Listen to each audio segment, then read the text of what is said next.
The state of Virginia, as you know, has flipped from purple to blue thanks to leftist mega donors like George Soros and Michael Bloomberg. In 2019, a Soros-funded political action committee donated $1 million to the promotion of progressive candidates in the prosecutor's race in Arlington and Fairfax counties. You may remember we've discussed a few times how devastating Soros-backed prosecutors have been in other parts of the country, especially here in California. Michael Bloomberg as well also got invested in Virginia politics, buying the wins of Democratic candidates like the now Governor Ralph Northam. Bloomberg was effectively able to use Virginians as lab rats, packing the state legislature with leftists and testing his federal progressive campaign strategy. Fortunately, Virginians tend to elect governors in political opposition to the president. So with Joe Biden in the White House and Virginia's gubernatorial election approaching, this may be the GOP's opportunity to take back the state. And political outsider Glenn Youngkin plans to do just that.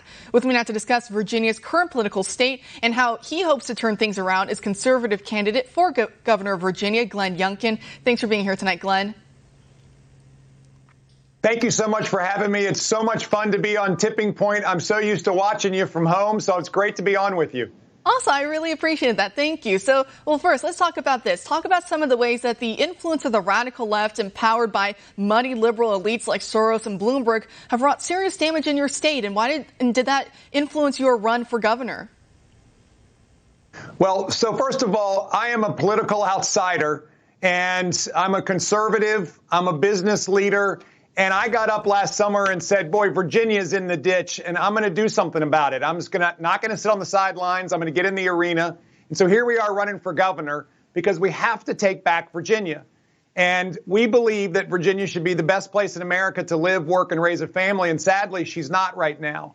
Just recently, my wife and I, outside of the campaign, launched something called Virginia Wins. And it's exactly to back Commonwealth attorney offices races and school board races and city council races and sheriff races and delegate races. And we made a pretty large commitment, a 7-figure commitment to this in order to counteract the money that is coming in from outside Virginia. Because what I plan on doing in November is winning and it not being a lonely victory. I want to bring Republicans to all of these offices so that we can take back our beloved Commonwealth. And I want to quickly touch on your past experience and what you bring to the table. So quickly, I actually have a soundbite I want to play of President Trump praising your work in the China Phase 1 trade deal. Let's roll that clip and get your reaction after.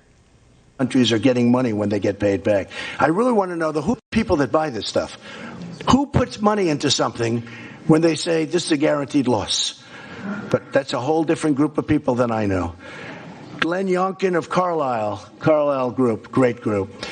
So for decades, American workers, farmers, ranchers, manufacturers, and innovators have been hurt by the unfair trade with China. Forced technology transfer and intellectual property theft have been huge problems.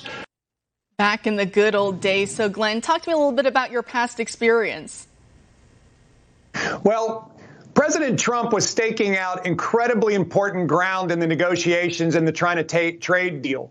And I was really pleased when I was heading Carlisle to be able to stand with him and to actually support those objectives to protect American workers.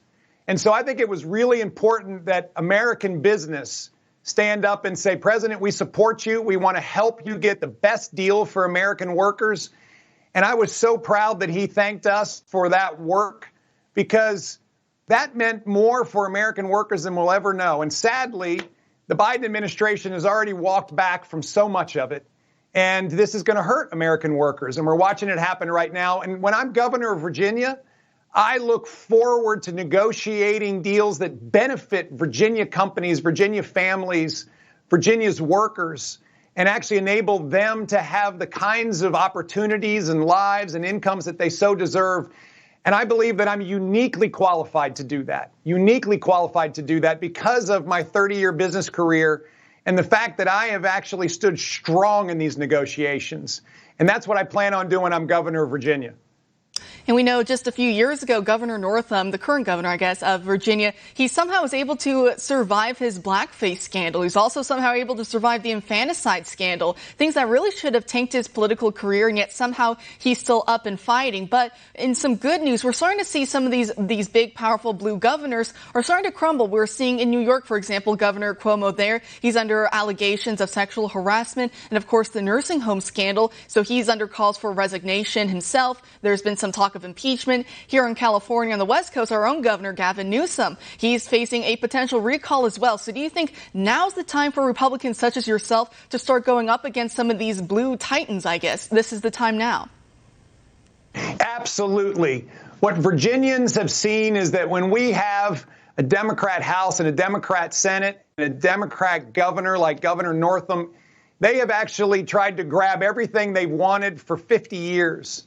It's been like a combine through a wheat field in our General Assembly. And Virginians are ready to stand up and say, no, no more. They actually are looking for an outsider. I've heard it all over our beloved Commonwealth. They want someone who can stand up and lead and bring a new day to Virginia. And this is what's got me so excited about working so hard during this race in order to serve Virginians like no governor has before. Because if we don't stand up now, if we don't take back our beloved Virginia, then I am worried it may be another decade. Remember that Republicans haven't won a statewide election in Virginia since 2009.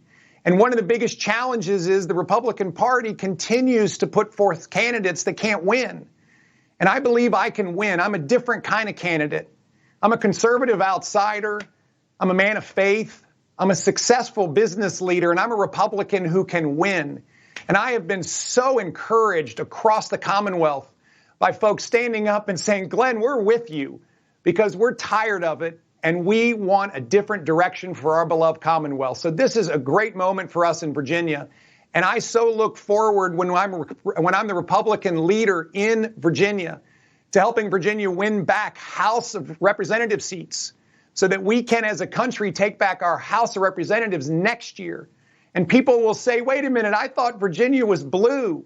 And we can all stand up and say, no, no, no, she's not blue. In fact, she's really red. And we stood up in 2021 and had our voices heard and changed the direction of not just the Commonwealth of Virginia, but our country. This is an amazingly exciting time for us. And I am so happy to be in the middle of running for governor, to be in a position to win this year, and to be in a position to lead Virginians like no governor ever has before. Glenn, thank you so much for taking a stand, especially now with Biden in the White House and all sorts of craziness going on. Thank you for taking a stand now to help turn this ship around. Thanks for joining us tonight. Thank you so much for having me, and hang in there. Even though the California congressional reps are trying to get you guys off cable, I will stand with you and make sure that you guys are always available. No more censorship. Thank you so much, Glenn. Thanks for joining us.